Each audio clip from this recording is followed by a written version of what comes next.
For today's video guys, ayan, so overdue na po ni Karadyo na vlog. So nakita na ako ni sa akong cellphone.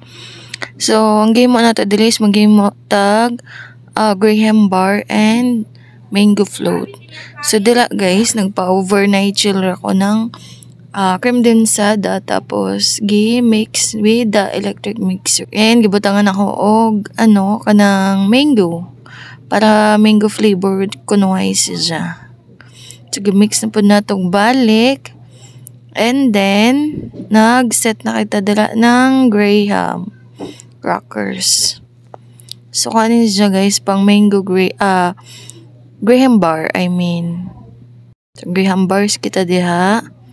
So, ako dumdum kung unay okasyon ini. Basta kayo naukaran ko sa cellphone. So, sayang i-delete. So, i-vlog na lang nato guys. So, daghan ako yung nahimo ani guys. Ayan, sa Flex na to na ako ang electric mixer guys. 100 plus yan ako ini napalit. Kabila ka barato po mo 1 year na sa ako. So kung nagplano ka mo, ako i-share ang link dila sa comment section. So pang Graham bar na siya. Tsadan, so pang ikatuyo na topper na to. Ayan.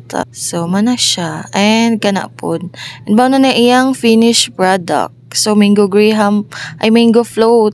Tapos, amo dyan ang Graham bar. Pastilan kalami arba ini, guys. So, ganun, maghimo ko man na panahon kay Suga. Diyan, asing kalami siya. Sakto ra ang kata.